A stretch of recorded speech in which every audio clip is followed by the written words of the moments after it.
te pedimos luz para que nos hagas comprender un poco más el amor de Dios, que nos hagas experimentarlo profundamente, para que este amor nos configure en nuestro vivir, en nuestro actuar, en nuestro ser. Por Cristo nuestro Señor. Amén. En nombre del Padre, el Hijo y el Espíritu Santo. Amén. Bueno, como siempre digo, esta última clase de cada libro para mí es la más importante, porque es el resumen, no solo el resumen de lo que vimos, sino qué matiz del rostro de Dios nos revela este libro, ¿no?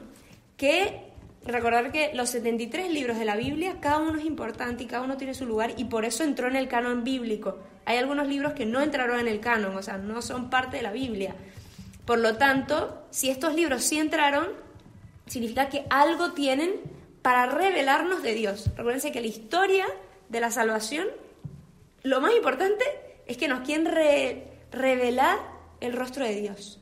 Algo del rostro de Dios nos quieren revelar. Entonces, el mensaje teológico, que es lo que estudiamos al final de cada libro, es lo que precisamente nos va a revelar, bueno, qué de Dios aprendimos nuevo o qué de Dios quizás venimos a reforzar a través de este libro, ¿sí? Por eso para mí es lo más importante, porque al final yo no sé cuál es su objetivo al entrar a esta clase de Biblia, pero el mío es dar a conocer un poco más el rostro de Dios, que lo conozcamos entre todos un poco más a Dios, ¿sí? Para que conociéndolo lo amemos más y lo podamos seguir mejor, con más amor, ¿sí?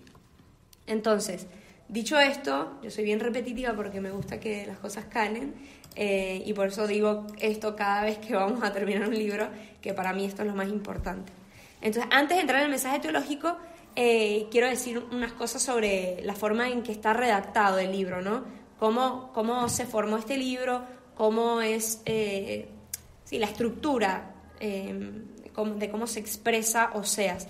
Oseas, como se dieron cuenta, es un libro que si lo leemos nosotros solos, a veces no entendemos del todo la profundidad del contenido. O sea, hay un par de frases bonitas, pero tenemos que tener bien el contexto, porque si no, Oseas se expresa muchas veces en frases entrecortadas, muchas veces con sentencias, que a veces que no están enlazadas entre sí, ¿no? Y como que no hay un encadenamiento lógico del discurso. Si lo leemos, no tiene una narrativa como tan lógica, sino que hay como frases aisladas. Y este estilo nos deja entrever que Oseas tiene un temperamento afectivo y emocional propio de quien está enamorado.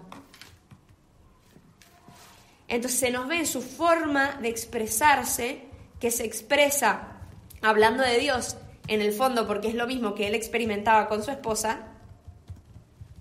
Él habla del amor de Dios hacia el pueblo y es tan celoso y tan... porque él lo está experimentando, este dolor en su propio matrimonio, ¿no?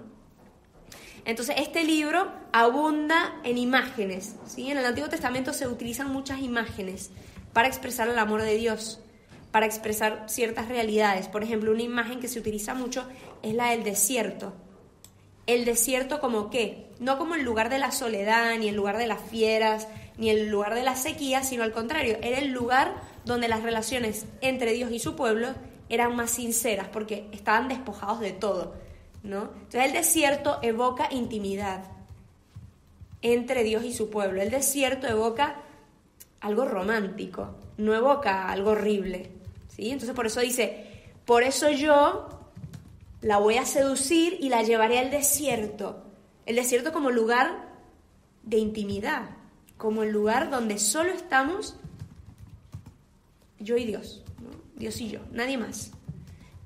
Entonces por eso el desierto en la vida espiritual tiene una connotación de intimidad, de noviazgo. También tiene una connotación, digamos, negativa, de soledad, de desolación, pero por eso hay que entender el contexto para comprender cuando el desierto se utiliza como una imagen de el amor, la intimidad, el noviazgo, ¿sí?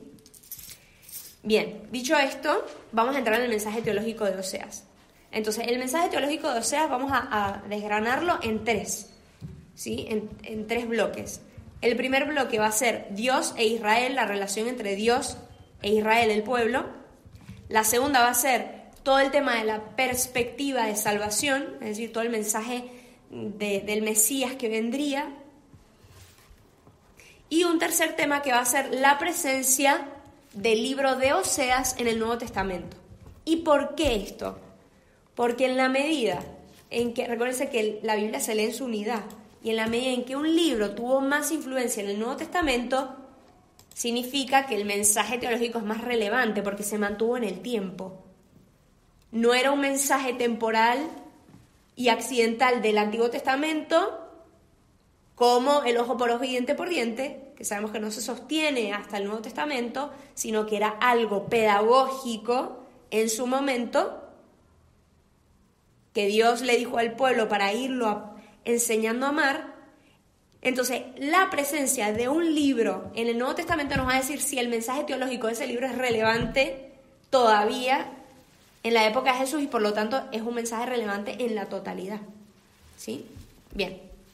Primer tema, que es Dios e Israel. Dentro de Dios e Israel vamos a ver varios temas. Entonces, empiezo con el primero. El primero de estos temas va a ser la imagen nupcial, ¿sí? La imagen de la boda, la imagen de un matrimonio. La predicación de Oseas va a tener como tema central la relación de Dios con su pueblo, de Dios con Israel.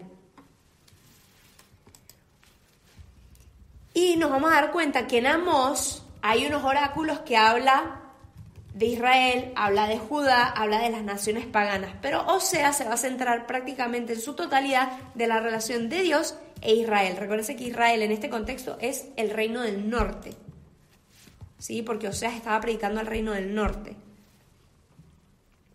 Entonces, de esta relación entre Dios e Israel se hubiese podido utilizar miles de imágenes. La imagen de un árbol y sus raíces, ¿no? Donde el árbol sería Israel y las raíces serían Dios. Se hubiese podido usar, como lo hizo Cristo, la vid y los sarmientos. Hubiesen podido utilizar cualquier imagen, pero Oseas utiliza la imagen del matrimonio, esta imagen nupcial, como su imagen central. Y por lo tanto, algo tiene que decirnos esta imagen de la relación de Dios con su pueblo. Esta imagen, en toda la tradición bíblica, es la primera vez que aparece. Pero vamos a ver que va a encontrar eco en todos los profetas posteriores, o en muchos profetas posteriores. Y mucho en la literatura sapiencial, ¿sí? Sabiduría, eclesiástico, eclesiastés. ¿En qué libro de la Biblia encuentra esta imagen nupcial su culmen, su mayor expresión? ¿Quién me puede decir? Cantar de los Cantares. En el Cantar de los Cantares. El Cantar de los Cantares es el libro por excelencia que nos muestra esta imagen nupcial. Pero este libro es posterior a el libro de Oseas. Por lo tanto, se cree que desde Oseas, y gracias a Oseas, es el primero que empieza a exponer la relación de Dios con su pueblo como una imagen, como una relación matrimonial.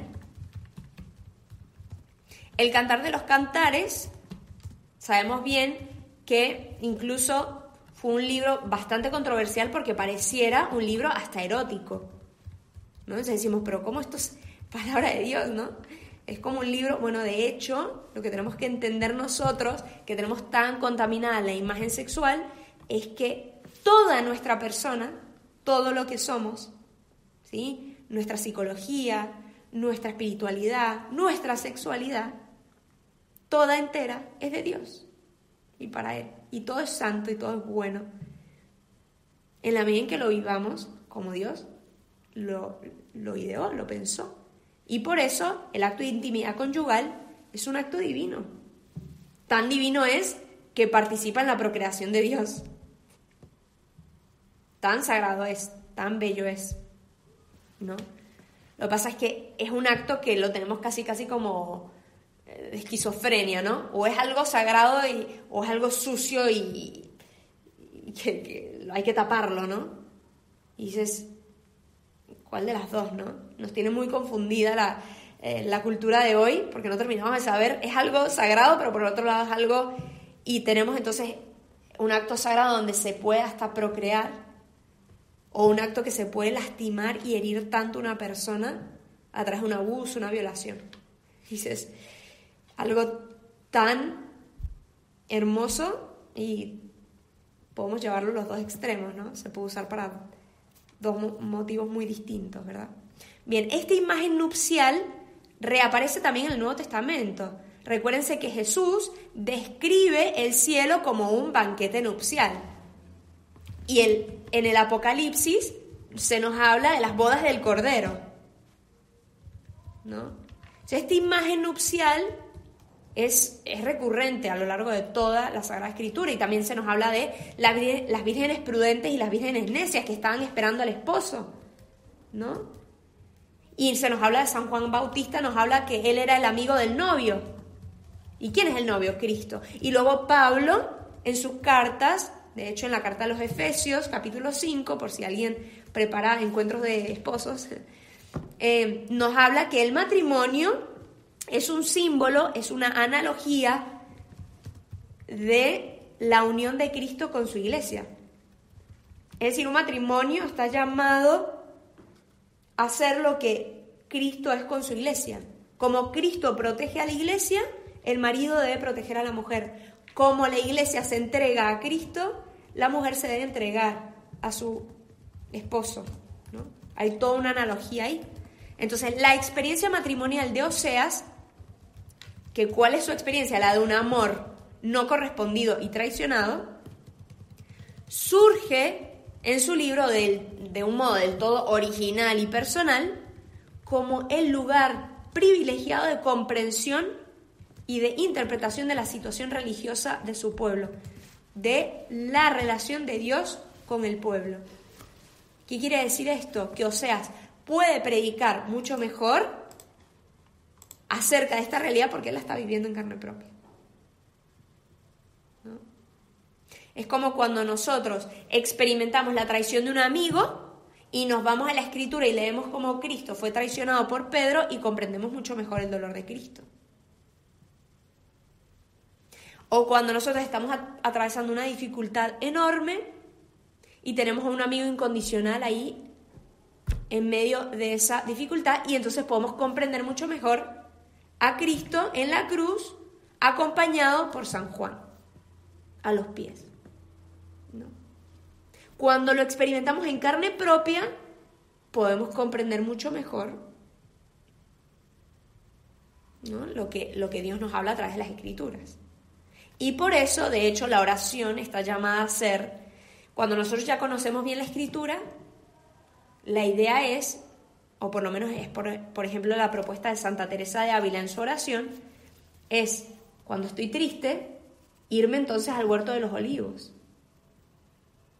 Y entonces, ¿qué pasa? Que el Evangelio me habla de la situación existencial que yo estoy viviendo. Y esa situación existencial me une íntimamente con Cristo. En la experiencia que él estaba teniendo en el huerto de los olivos, yo entiendo lo que significa ser traicionado, o cómo esa traición que yo estoy sufriendo en mi vida me puede ser iluminada por Cristo, como él vivió la traición de sus amigos, ¿no? Y si estoy feliz, pues me voy a las bodas de Caná y veo cómo Cristo vivió esas bodas de Caná. Y entonces el Evangelio ilumina mi vida. ¿Por qué se nos dice, bueno, empieza a meditar sobre la palabra diaria? Bueno, porque quizás no conozco la palabra lo suficiente y entonces así la voy conociendo. Pero cuando yo he conocido la palabra, la idea es que yo pueda conectar con mi situación existencial y me vaya a ese pasaje que más me ilumine mi situación existencial. Pero para poder irme a ese pasaje, bueno, tengo que conocer la Biblia, si no, imposible. Para conocer la Biblia, bueno, quizás a veces tengo que meditar arbitrariamente en cualquier pasaje, ¿no? Para irla conociendo. Pero luego la idea es que me vaya iluminando mis situaciones puntuales. También puede pasar que el Evangelio del día me ilumine mi situación puntual, porque Dios en su infinita providencia me regala una palabra cada día, que es el Evangelio del día. Y ese Evangelio del día, de alguna manera, me va a iluminar mi día. Y mi situación existencial también puede ser. Bueno. Entonces, esto es lo que le pasaba a Oseas. Oseas entendía perfectamente lo que Dios sufría porque él lo estaba sufriendo en carne propia. Él sufrió en carne propia la de amar a alguien que no le correspondía y que lo traicionaba, ¿sí? Su misión profética entonces está vinculada profundamente a su vida, ¿sí? No era que él hablaba de una cosa y él estaba viviendo otra. Él, de hecho, su vida se transforma en profecía. Lo que él vivía se transforma en profecía. Dios, como Oseas, ha amado a Israel como solo Él la puede amar, de manera exclusiva y tierna.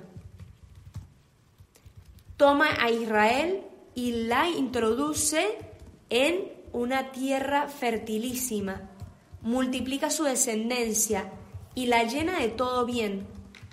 Y a pesar de eso, la nación se rebela, traiciona su amor, se va en brazos de otros amantes, busca otros dioses. Y eso nos pasa a nosotros cuando nuestra identidad la ponemos en la mirada de los demás. Ay, ¿qué va a opinar el otro de mí? ¿Y qué hago? ¿Y por qué no? Y entonces si me hace caso, si me escribe, si no me escribe, si tal, si me contratan, si no me contratan, si me dicen esto, y ahí se me va toda mi seguridad.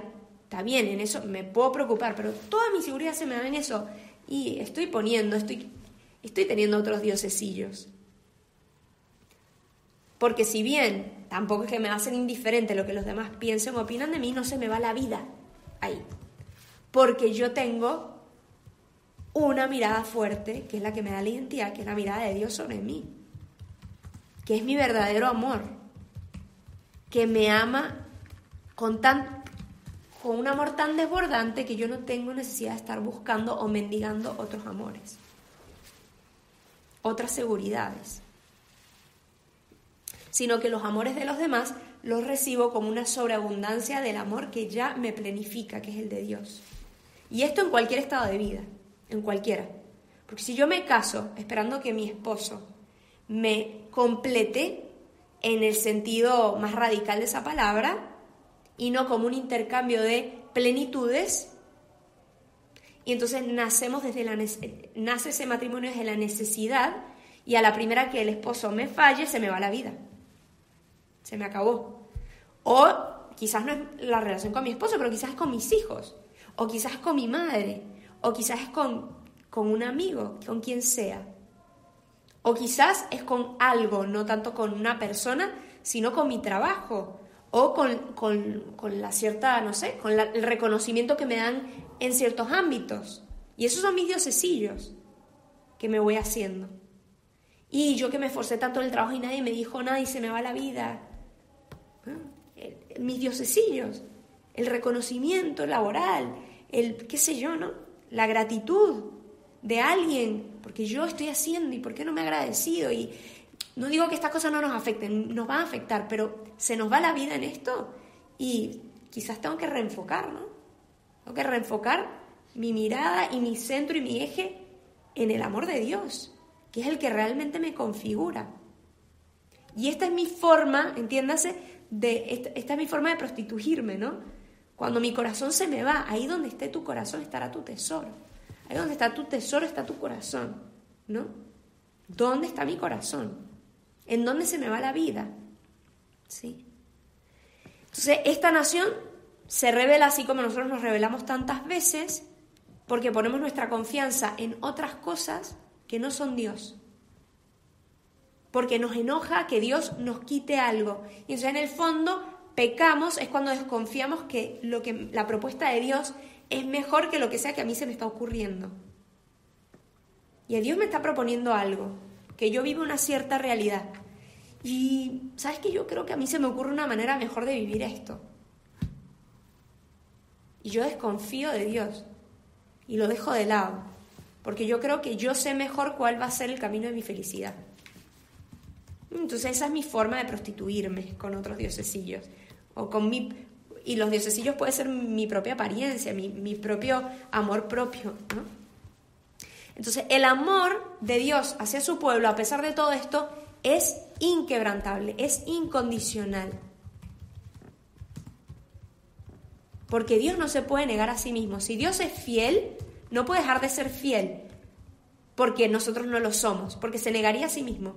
Entonces no sería un Dios verdadero que vive conforme a la verdad, sino y cambiante como nosotros, ¿verdad?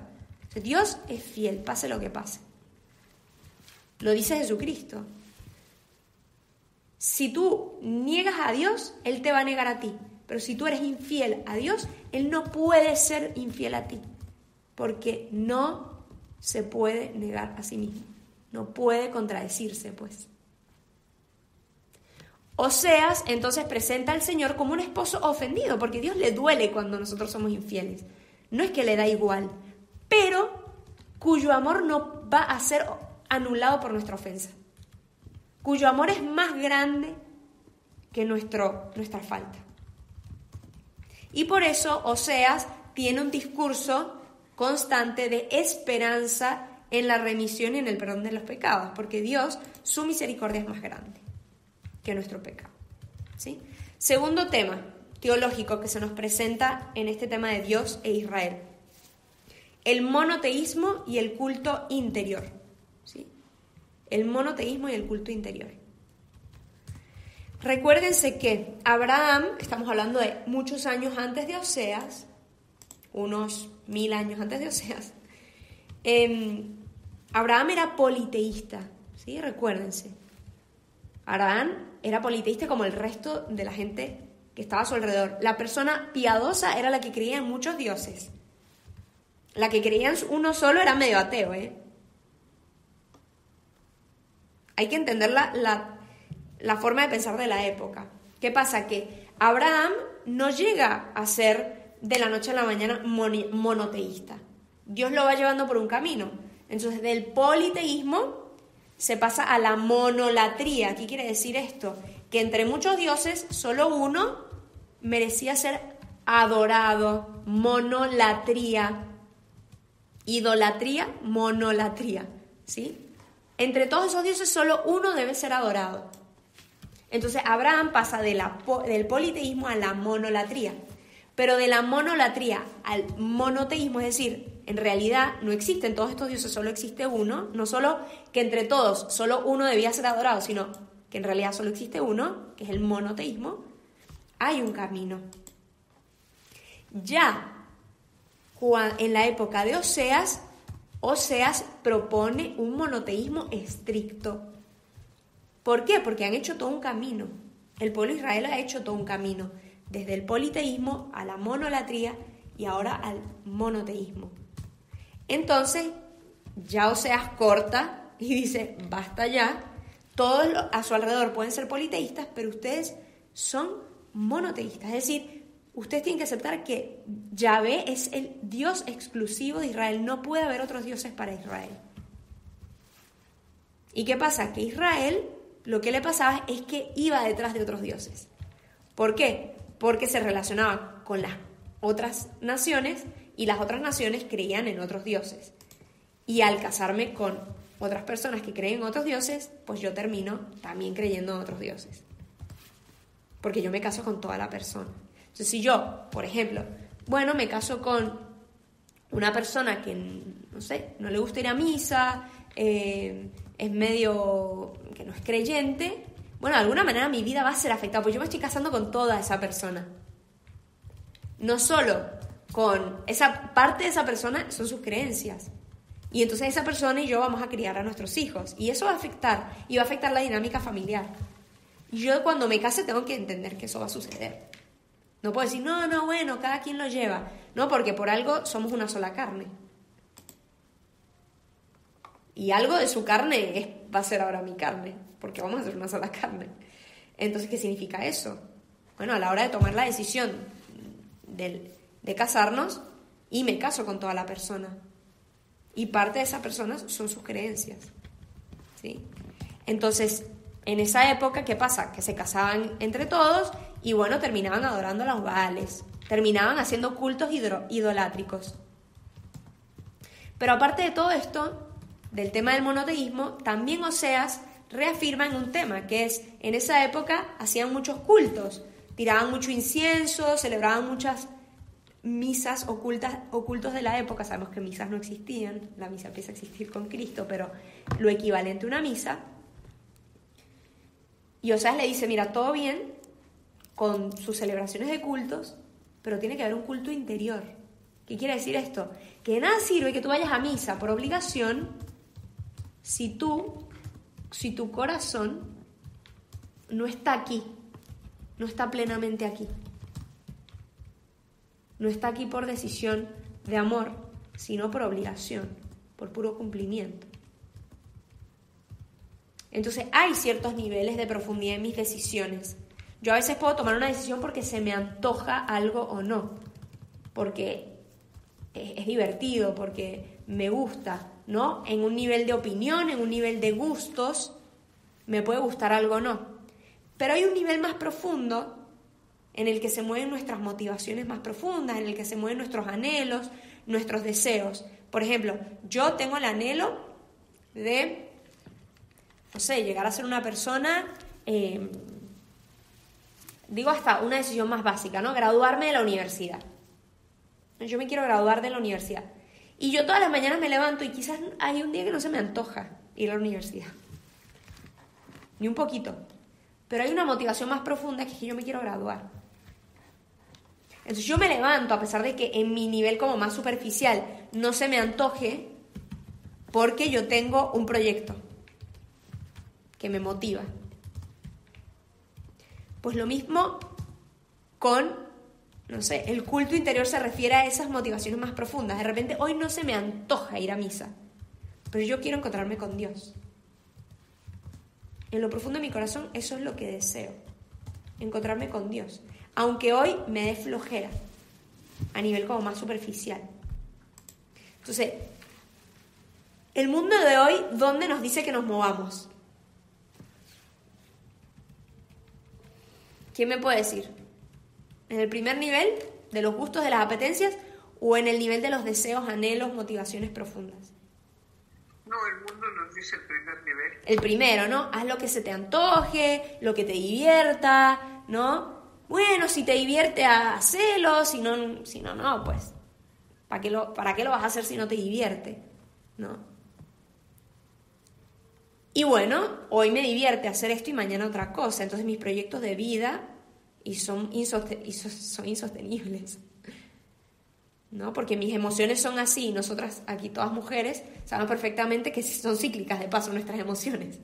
Es peor, ¿no? El hombre al menos, bueno, al menos la biología le ayuda a un poquito más de estabilidad. Nosotras estamos así. Y así estamos hechas. Entonces cada mes yo voy cambiando de opiniones, ¿no? Al principio del mes estoy de una manera, a la mitad de otra, ¿no?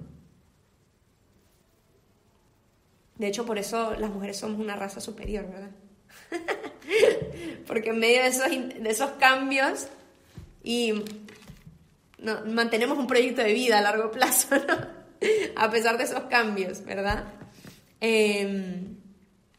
Y bueno, también por eso tenemos una mayor fortaleza espiritual, generalmente, ¿verdad?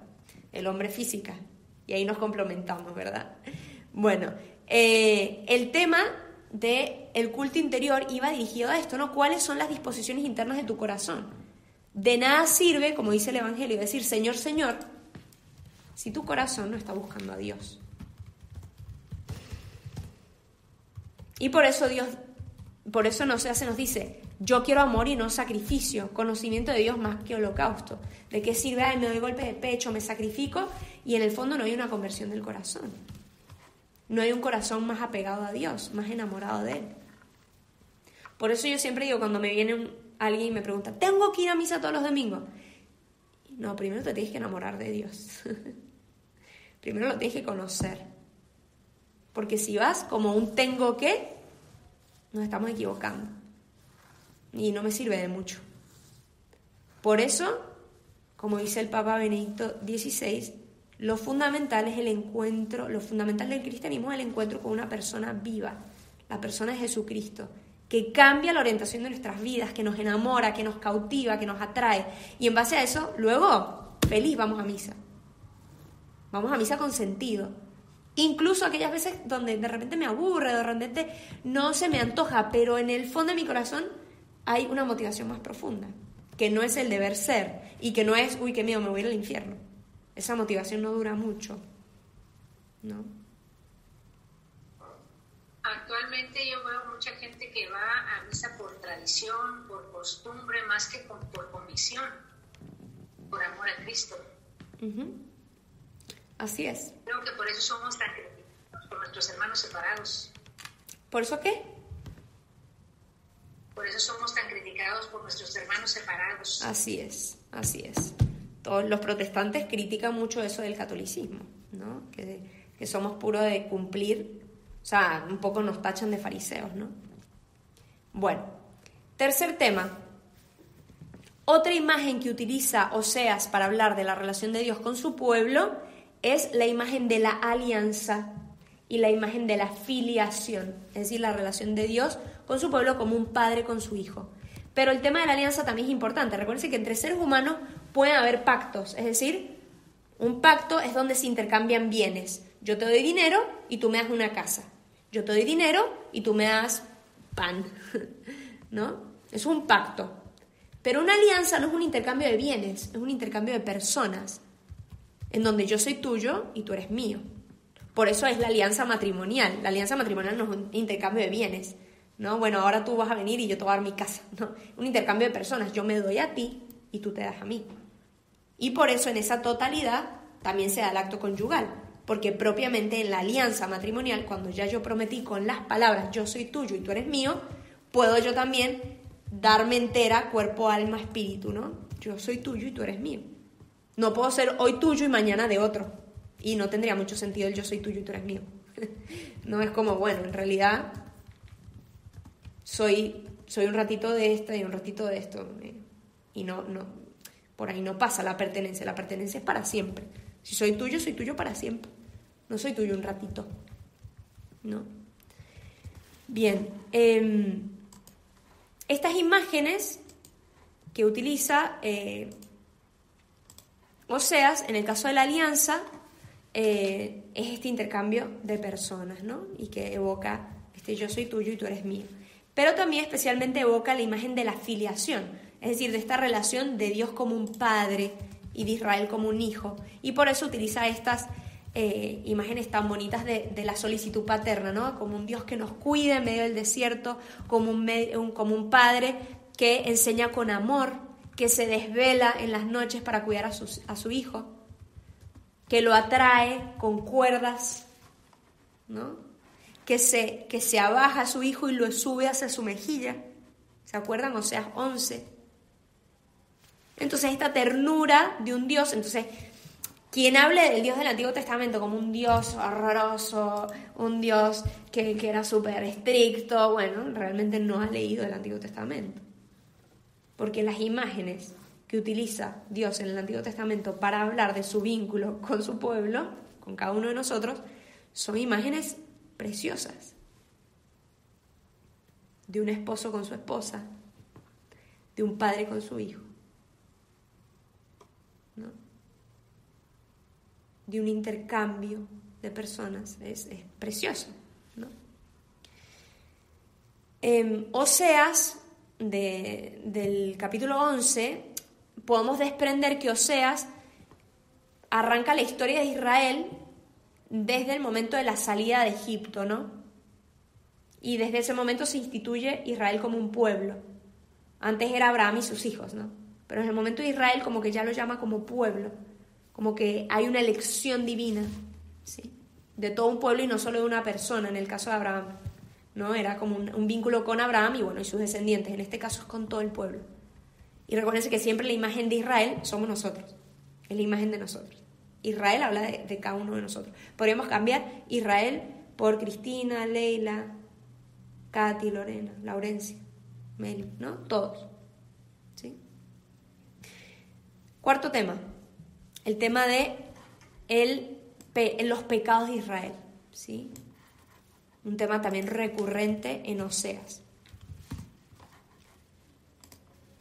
Amós, recuérdense que centró toda su denuncia hacia los pecados de Israel por el tema de la diferencia de económica y política. Recuérdense que Amós denunciaba la injusticia de cómo vivían los ricos y cómo vivían los pobres.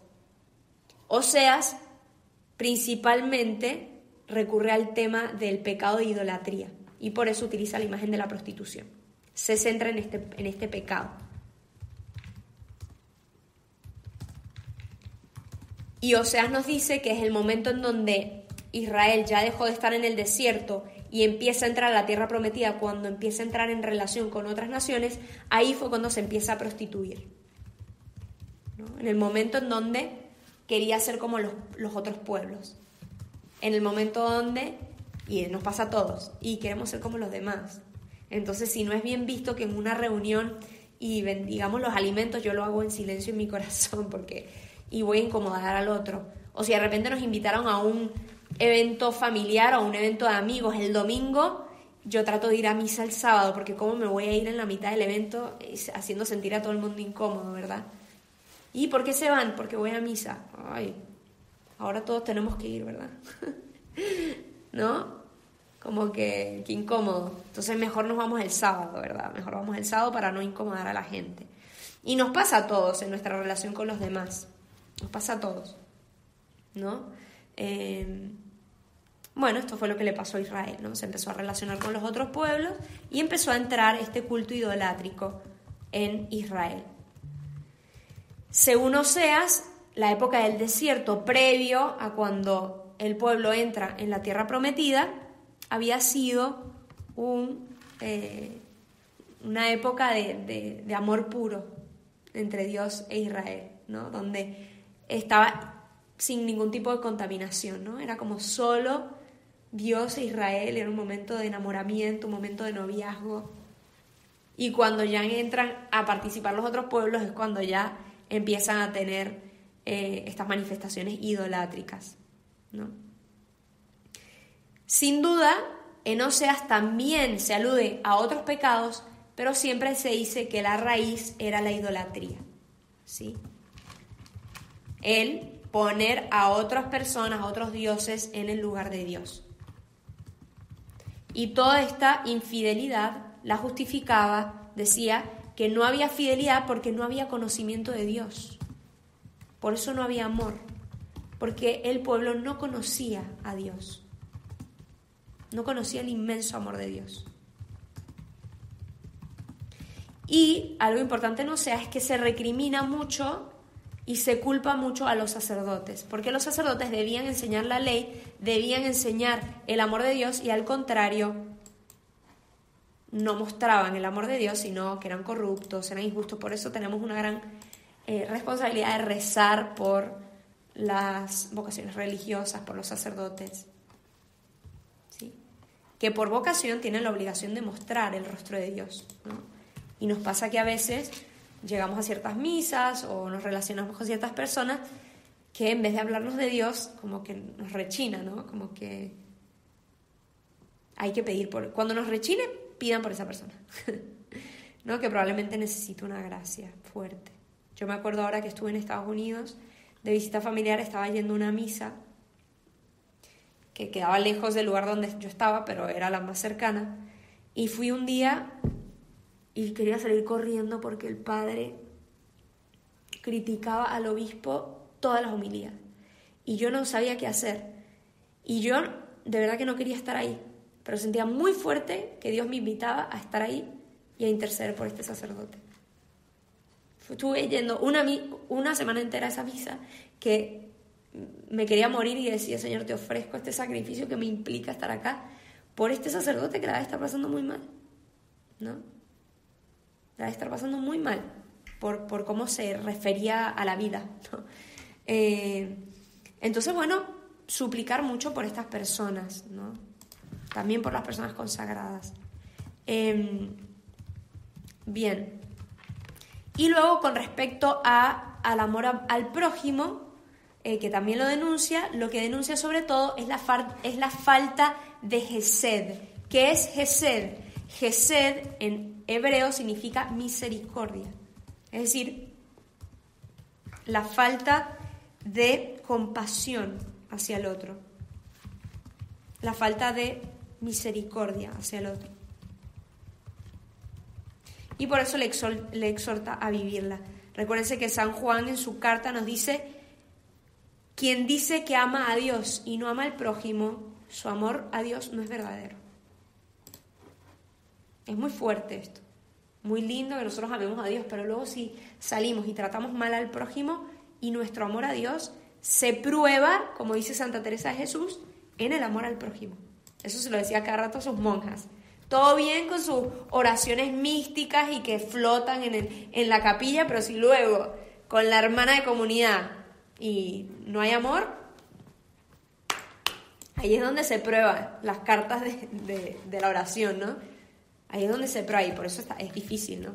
Es muy fácil amar a Dios, que es todo un espíritu, al hermano que se me atraviesa por acá, ¿verdad? ¿No? Bien, y el último tema de esta primera parte es el tema del conocimiento de Dios. Como se fijan, siempre Oseas hace como mucho hincapié en no hay fidelidad, no hay amor porque no hay conocimiento de Dios, ¿no? ¿Y qué significaba conocer a Dios? ¿Se está cortando, Mari, o es solamente mi internet? No, parece que es tu internet. Bien, entonces, este tema de conocimiento de Dios, que lo vemos súper presente en el pensamiento de Oseas, este conocimiento implicaba al mismo tiempo una relación íntima con Dios. Recuérdense que conocer se relacionaba con tener relaciones sexuales, ¿no? Con esta intimidad. Y en el fondo esta relación con Dios era una intimidad tal que llegaba a compenetrarse como se compenetra una pareja en la relación sexual, pero también tener una clara noción de la ley de Dios, de lo que Dios esperaba de nosotros. Y no tanto como una ley que viene así como ley, toda la palabra ley, autoridad, nos suena a nosotros como algo impuesto, ¿sí? Tenemos que purificar esto continuamente. Somos la generación post-ley. Entonces, por eso la ley, la autoridad, la rechazamos tanto. Pero también porque tenemos un mal conocimiento de la ley y de la autoridad. ¿Sí? En este caso, de Dios, ¿no? Bien, el segundo tema como importante en los temas teológicos, y el primero era la relación de Dios con Israel, el segundo es las perspectivas de salvación, ¿no? Como qué nos revela, como si, bueno, el pueblo que es infiel a Dios y Dios que es fiel al pueblo, pero qué nos revela sobre la esperanza del futuro que vendría, ¿no? La esperanza de, bueno, todo no está perdido. El pueblo eternamente no va a ser infiel. ¿Qué futuro hay para ese pueblo infiel? Bueno, el primer tema en estas perspectivas de salvación sería que el amor de Dios es más fuerte que su justicia. ¿Qué significa esto? La doctrina mesiánica de Oseas está unida a la concepción que tenía de la relación de Dios con su pueblo. Dios es un esposo fiel que se ha unido a Israel con un lazo perenne de amor. Por eso, su palabra de juicio y de condena hacia Israel no es la última palabra, porque la última palabra es el amor. La última palabra es esa relación íntima que tiene. Su amor, el amor a su pueblo es más fuerte que la infidelidad. El perdón de Dios es más fuerte que nuestro pecado. Siempre. ¿No? Entonces esta razón de, es que yo he pecado mucho, ya Dios no me va a aceptar, no. Ahí te estás creyendo que tu pecado es más grande que el amor de Dios. El amor y la misericordia de Dios siempre son mayores. Siempre. Entonces, el castigo nunca es la última palabra de Dios. De hecho, Dios no castiga, corrige.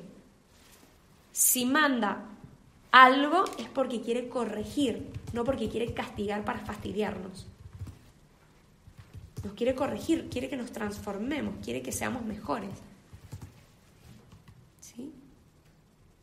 Bien, el segundo tema, aparte de este amor de Dios que es más grande que su misericordia, es la esperanza mesiánica, es decir, la esperanza de un Mesías que vendría a unir el reino del norte y el reino del sur bajo una sola persona. Y esto viene anunciado en esta alianza matrimonial eterna, cuando dice, yo te desposaré conmigo en justicia y en derecho, te desposaré en futuro. Te desposaré en amor, en misericordia, te desposaré conmigo en fidelidad y tú conocerás al Señor. O sea, todo lo que tú habías dicho de hay infidelidad porque no hay conocimiento, yo te desposaré y tú conocerás al Señor. Hay una promesa de desposorio eterno. En una época futura donde habrá paz, donde desaparecerá el pecado, donde las relaciones con Dios se basarán en un orden de justicia, de derecho, de amor, de misericordia. Entonces Yahvé será el esposo íntimo de Israel. E Israel será fiel también. También se anuncia esta bendición al pueblo y le vuelve a decir, tus descendencias serán tan numerosas como las arenas del mar, que fue lo mismo que le dijo a Abraham, ¿no? Tu descendencia será más numerosa que todas las estrellas del cielo, tu descendencia será más numerosa que todas las arenas del mar. Entonces evoca la promesa que se le hizo a Abraham y que Oseas recuerda. Estas promesas se refieren al tiempo mesiánico, es decir, al tiempo de Jesús, donde habría una sola cabeza, un único rey, que es Jesucristo. Que vendría un nuevo David, y ahora entendemos mucho mejor porque cuando Jesús entra en Jerusalén dicen, Hosana, hijo de David. Estaban proclamando el nuevo Mesías. Entonces ahora todo nos hace sentido. Cuando leemos Mateo, que es el evangelista que más habla de las promesas del Antiguo Testamento y cómo se cumplen en Jesús, ¿se acuerdan de esto? Porque Mateo habla a quiénes. ¿A quiénes está dirigido el Evangelio de Mateo? ¿Quién se acuerda? A los judíos. A los judíos. Entonces a los judíos tenía que hablarles desde el cumplimiento de las promesas del Antiguo Testamento. A ver, ¿y qué evangelista le habla a los paganos? Lucas. Bien, ¿y cómo sabemos esto? ¿Qué parábolas nos los dice?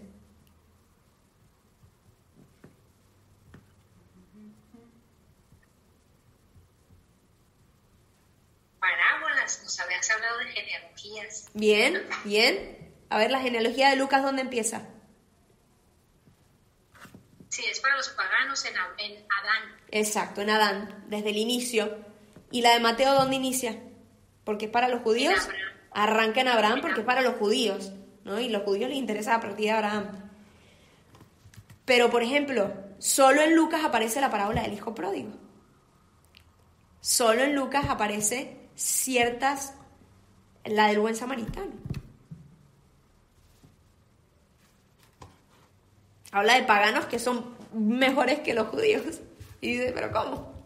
Porque está dirigido a paganos. ¿Bien? Vale. Habiendo hecho ese paréntesis de evangelios, ojalá que esto les antoje llegar, que algún día lleguemos a evangelios. Después de profetas y sapienciales, llegaremos a la tierra prometida del Nuevo Testamento. Algún día llegaremos. Y olvídense, se les va a abrir un nuevo mundo con los evangelios teniendo toda la base del antiguo. Es realmente una tierra prometida, ¿verdad? Bueno, este tema del Mesías, ¿no? Este Mesías que vendría a ser el hijo de David, que vendría a cumplir con todas las promesas del Antiguo Testamento. ¿Sí? Bien, y por último, el último tema que nos interesa es la presencia del libro de Oseas en el Nuevo Testamento, que es el tema como 3, el gordo, ¿no? Los 3 temas gordos, que era Dios de Israel, las perspectivas de salvación y la presencia del libro de Oseas en el Nuevo Testamento. El influjo del libro de Oseas en la tradición bíblica posterior se percibe claramente en el Nuevo Testamento, ¿sí? Primero, con el tema de la imagen nupcial. La imagen nupcial aparece muchas veces en el Nuevo Testamento. Pero también el tema de la imagen paterna de Dios. Dios como Padre. También aparece mucho. Aparece en la parábola del hijo pródigo. ¿Sí? Aparece muchas veces cuando Jesús habla de Dios como Padre.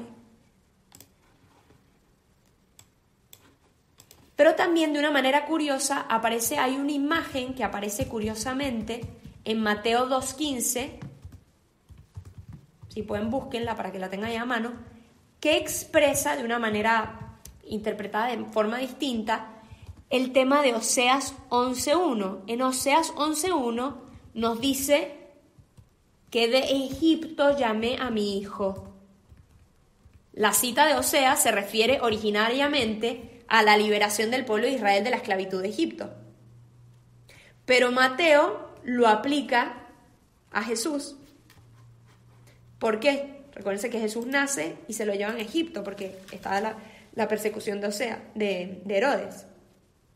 Y entonces dice Mateo, para que se cumpliera la escritura, de Egipto llamé a mi hijo. Y ahora la aplica a Jesús cuando San José y la Virgen regresan de Egipto a Nazaret con Jesús. Entonces, ¿por qué? Porque en Jesús se da el cumplimiento completo de todas las profecías del Antiguo Testamento. ¿Qué quiere decir? Que Jesús, que Israel es tipología de Jesús. El verdadero Hijo de Dios no es Israel, es Jesús. El nuevo Israel viene a partir de Jesús. Por eso Jesús elige a 12 apóstoles, porque son las 12 tribus, ahora el nuevo pueblo de Israel.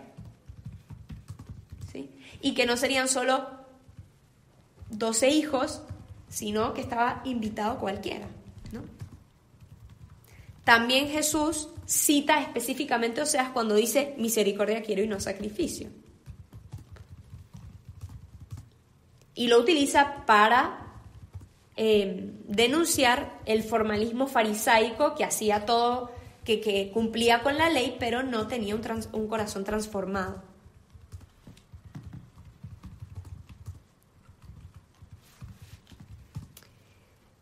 Y también, curiosamente, Pablo hace en la carta a los Romanos, capítulo 9, versículo 25, Pablo cita de un modo como súper novedoso a Oseas, cuando él utiliza esta frase de Oseas: llamaré pueblo mío al que no es mi pueblo y amada mía a la que no es mi amada.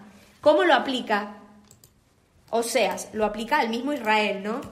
Que dejó de ser pueblo porque fue infiel. Pero Pablo lo aplica a las naciones paganas. Pablo dice, ese pueblo que no era mi pueblo, que es el pueblo pagano, será mi pueblo. Entonces, en el fondo, lo que quiere Pablo, ¿por qué lo utiliza?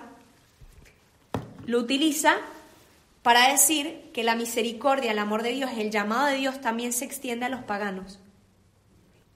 Y que ya estaba previsto por Dios, que los paganos también serían llamados pueblo. Y de hecho lo mismo hace Pedro. Pedro también lo usa así. En la primera carta de Pedro también utiliza ustedes, cuando él está hablando a los paganos, ustedes que en un tiempo eran no mi pueblo, ahora son mi pueblo. Y ese no mi pueblo viene del hijo de Oseas, ¿se acuerdan? Pedro también lo utiliza para referirse a los paganos. ¿Qué quiere decir esto? Que tanto Pedro como Pablo perciben en esto una alusión que hace Dios de una manera velada, no evidente, de que su gracia y su amor estaba prometido a todos los pueblos, no solo a su pueblo. Que la gracia de Dios Él la concede a quien quiere, y por eso también la concedía a los paganos. Bien, con esto finalmente terminamos con Oseas.